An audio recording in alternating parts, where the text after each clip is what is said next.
Dando prosseguimento à aula de lesão corporal, veremos agora o parágrafo 9º, que trata da violência doméstica.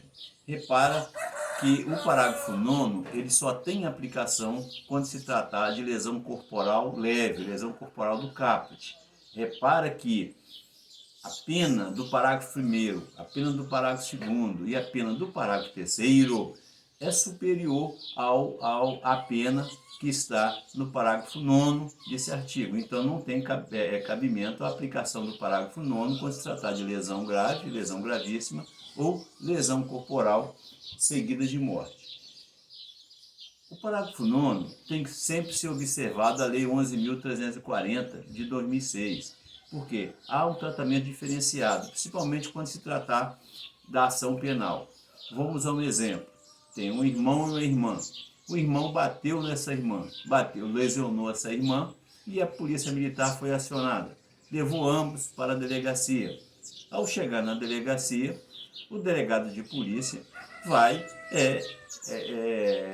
elaborar um APF, uma auto de prisão em flagrante. Por quê? Porque se trata de ação pública incondicionada. Quando nós estamos, mesmo que a lesão seja leve, então nós já aprendemos que se tratar de lesão leve, depende de representação, conforme o artigo 88 da 9.099. Mas, quando se tratar de violência doméstica, tendo a mulher como vítima, em obediência à Lei 11.340, a ação penal ela é pública incondicionada. E se for o contrário, por exemplo, foi o irmão que foi agredido. Se foi o irmão que foi agredido, a polícia militar conduziu ambos para a delegacia. Ao chegar na delegacia, o delegado de polícia vai, é claro que cabe prisão em flagrante, porque toda vez com a pena a pena em abstrato é superior a 2 anos, cabe o APF, cabe prisão em flagrante. Só que o delegado, nessa situação, terá que obedecer uma questão de procedibilidade. O que quer dizer isso? Terá que questionar a essa vítima, homem, se ela quer representar contra sua irmã. Por quê?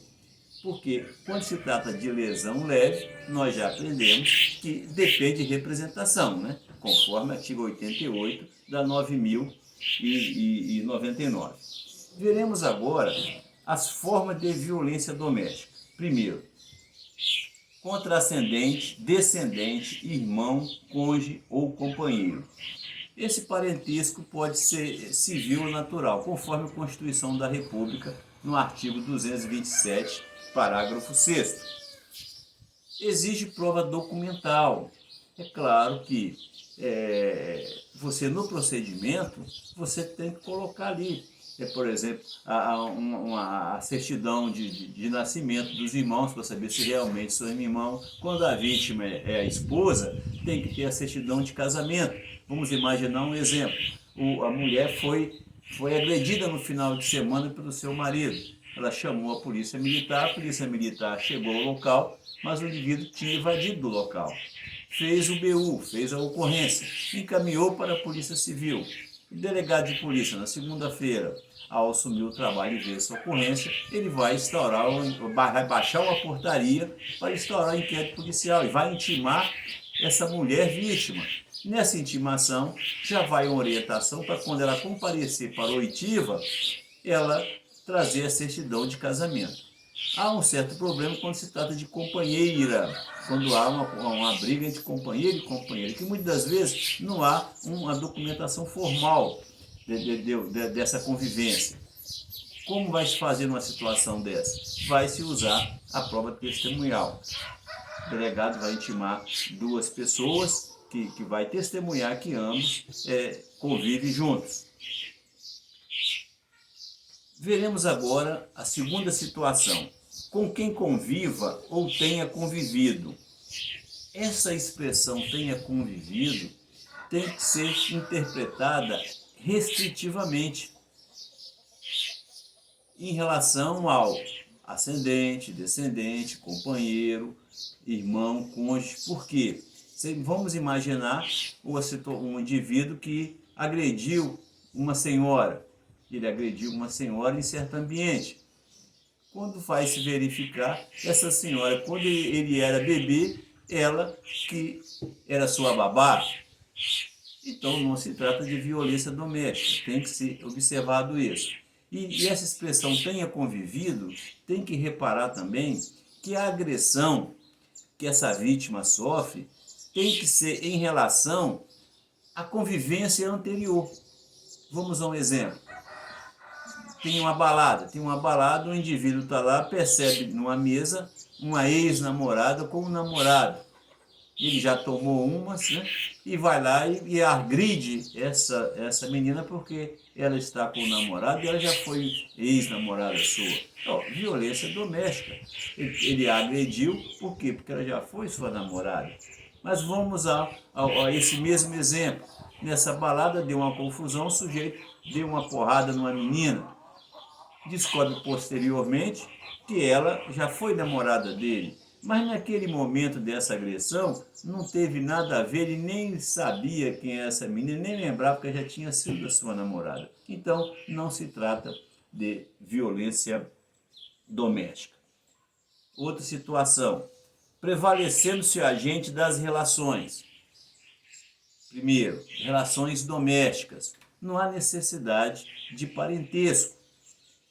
Relações domésticas, de repente, o patrão ali dá umas porradas na empregada. Quer dizer, há uma relação doméstica entre esse patrão e essa empregada. Então, estamos diante de violência doméstica. Outra situação, coabitação. As pessoas coabitam junto. Vários colegas da faculdade, eles moram em 5 numa república. De repente, lá na faculdade, deu uma confusão, um dos deu um soco no outro. Isso trata de violência doméstica.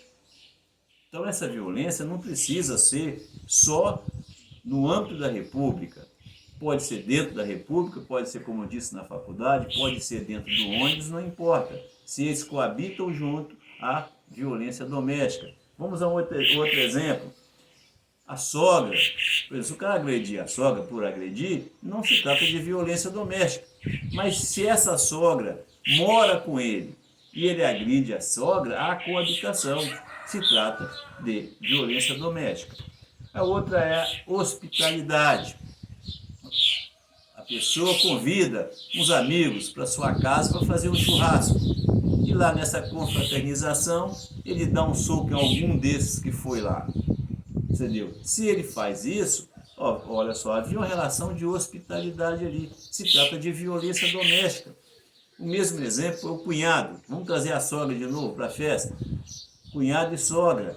De repente ele convida para passar um final de semana na sua casa. E nesse final de semana ele agride a sogra ou agride o cunhado. Hospitalidade, relação de hospitalidade. Também será violência doméstica. Veremos agora o parágrafo 10, que trata de uma majorante. Olha que o parágrafo 10 é uma majorante para o parágrafo 1º, parágrafo 2º ou parágrafo 3º. Se ocorre uma lesão grave, uma lesão gravíssima, ou uma lesão corporal seguida de morte, tendo relação com violência doméstica, tá? Terá essa majorante. Vamos imaginar aquele marido que agrediu a sua esposa, o exemplo que eu dei. Mas essa esposa estava grávida, ela foi agredida e abortou. 129, parágrafo 2º, inciso 5, terá essa majorante do parágrafo 10. Agora, parágrafo 11. No parágrafo 11 também temos majorante. Temos majorante se por acaso a vítima tiver deficiência, alguma deficiência física. O indivíduo agrediu a pessoa, conforme diz o parágrafo 11. Na hipótese do parágrafo 9º desse artigo, a pena será aumentada de 1/3 se o crime for cometido contra a pessoa portadora de deficiência. Então, em caso de violência doméstica, conforme o parágrafo 9º, ele agrediu a pessoa e essa pessoa tem alguma deficiência física, vai ter a pena majorada. E no parágrafo 12, trata de quê? No parágrafo 12, trata também de uma situação de majorante se a pessoa agride, vamos trabalhar com o exemplo de um policial, mas serve para policial militar, como eu trabalhei lá no homicídio, serve para todas as pessoas ligadas à segurança pública. O sujeito agride um policial no exercício da sua função, praticou uma lesão corporal contra um policial, terá a sua pena majorada.